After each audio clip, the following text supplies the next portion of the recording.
Donc, Chien de guerre, le chapitre 1, tout de suite après le prologue. Quelques semaines plus tôt, le ciel est gris béton, un train corail, couleur acier. La carlingue rouillée et cabossée est lancée à vive allure. Le taco sillonne un paysage d'hiver, une vision morne, des arbres dépouillés de feuilles. Retour au pays. Qu'est-ce qu'il fout là? Franck bouillonne. Franck digère mal son retour au pays. Le silence, juste le bruit régulier des roues sur les rails, des coups de frein. Le train file droit. Franck est perdu, paumé, dans ce doux confort feutré. La climatisation tourne à plein régime, ici les voyageurs sont en sécurité. Ne se pose d'ailleurs aucune question.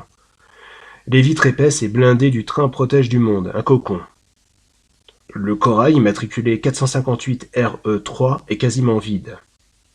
2 ou 3 voyageurs dispersés sur les banquettes, des jeunes et des vieux, il y a de tout.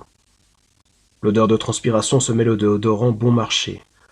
Franck est dans le champ visuel d'un môme qui s'acharne sur une minuscule console de jeux vidéo. Sa mère pionce, la bouche ouverte, la face de biais, le front collé à la vitre. Le gamin sagace trépigne, presque con, à secouer son boîtier dans tous les sens. À côté, un vieux tourne les pages d'un magazine. Il claque le papier à chaque fois, lèche son doigt tordu, les jointures rongées par la goutte. Franck grince des dents, stresse. Les poings serrés, impossible de se concentrer. Ces claquements mécaniques de la locomotive, le bruit sourd du moteur, le léger brouhaha des voyageurs l'oppressent. Depuis combien de temps n'a-t-il pas été au calme? Il cramponne la coudoir capitonnée de plastique rouge. Une boîte de conserve lancée à 130 km/h enfermée.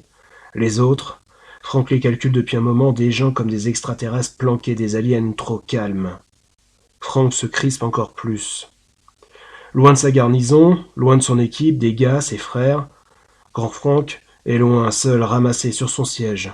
Il s'est pourtant acheté un journal sportif, même si cela fait longtemps qu'il n'a pas suivi un match, regardé les résultats à la télé. Il y a de belles photos. Il n'a pas envie de lire. Il n'aime pas de toute façon. Pas de musique, pas de film à regarder, rien, pas de distraction. Il n'est ni concentré ni même intéressé. Franck a juste de la colère en lui, la rage, une forme d'expression permanente qu'il ne peut cacher. Il est là, dans ce train, lui, immobile, le paysage qui défile. Il rentre à la maison. Merde, il cherche juste à comprendre pourquoi il est revenu, pourquoi on l'a forcé, il est paumé. Perdu depuis son arrivée en Allemagne, la sortie de la base, paumé depuis qu'il a dû prendre un bus, direction Berlin, sans comprendre un traître mot d'allemand, puis Paris. Il est monté dans le tas de boue, il s'est posé devant, d'autres soldats ont grimpé, il n'a adressé la parole à personne. Paumé avec son fric, 300 balles. Juste de quoi payer un trajet retour et son billet de train. Les forces armées françaises ne l'ont même pas lâché à Paris ou à Vore comme les autres, sanctionné, puni. Il est arrivé avec un avion régulier de l'OTAN, en Allemagne, seul, encore. Franck n'a ni mangé, ni bu depuis la veille. De toute façon, il n'a pas faim, il est dégoûté. Même dans ses fringues, il ne se retrouve pas, en civil. Jean, pull, chemise, le minimum. Il a trouvé de quoi se changer dans son sac. Puis il y a cette ceinture rouge. Sa ceinture fétiche de gamin. Celle avec une boucle en laiton jaune. Tête de mort de biker. La seule qu'il avait dans son sac, un trophée qui remonte à son adolescence. Un marché dans le quartier. Un vendeur, un nègre, qui refourguait des sacs, du truc d'Afrique. Franck n'a jamais prêté attention à tous ces métèques du quartier qui vendent sur place. Lui, tout ça lui passe au-dessus. Mais ce jour-là, cette ceinture, ce rouge vif, il était à peine décuté, il se baladait, la gueule de bois qui le martyrisait, une soirée arrosée avec les copains. Il l'a acheté. Il n'a même pas cherché à négocier. Le putain de nègre l'a mal pris. On doit discuter, mon frère, putain. Le gars lui a balancé tout un charabia. Mon frère, ta gueule, je suis pas ton frère.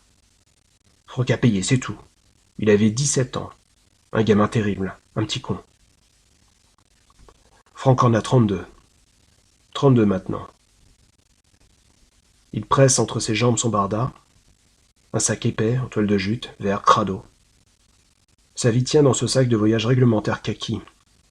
Des fringues, quelques CD, un vieux baladeur qui traîne partout. Des musiques, du hip-hop surtout, du rap de gangster. Des mélodies qu'il connaît par cœur, qu'il écoutait là-bas en mission.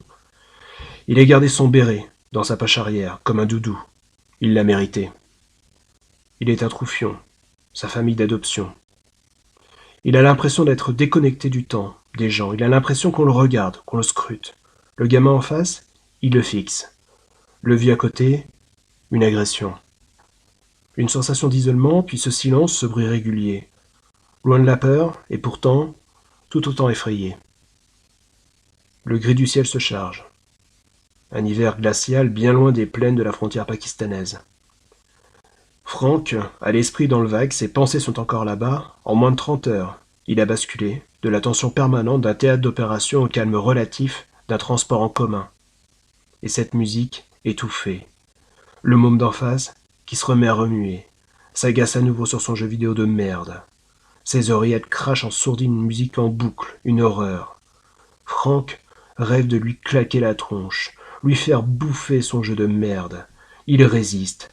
Franck fouille dans son blouson un bombers noir d'ado. La doublure orange est déchirée, usée. La mousse blanche sort par endroits. Il dégage une carte, celle d'un jeu de poker. Un joker. Au dos, un numéro de téléphone, 10 chiffres, 2 entre parenthèses, un indicatif, puis pour un pays étranger. Il tient la carte depuis son départ comme un fil d'Ariane. Il pense à cette dernière discussion au bar de la caserne au Pakistan. La frontière avec l'Afghanistan, là où il était stationné. Un gars, un grand, balèze, un type, la cinquantaine, une société privée de sécurité dans les pays en tension. On recherche des types comme toi avec de l'expérience si tu as besoin. Franck ressasse, pense à ce civil. Le type était sympa. Il lui proposait de l'appeler en cas de problème. Alors que l'armée le jetait devant le tribunal, un gars lui proposait de l'aider. Une carte de visite décorée, comme une carte à jouer. Un as de pique. Je vais me débrouiller. T'es sûr? Je crois. L'autre, un mercenaire, un soldat d'une société privée. Il soupire, range la carte. Il avait du boulot à lui proposer. Des gars comme toi, avec des compétences, on en cherche. Franck a refusé. Il a dit vouloir rentrer. Rentrer, s'est étonné le mercenaire. Pourquoi faire?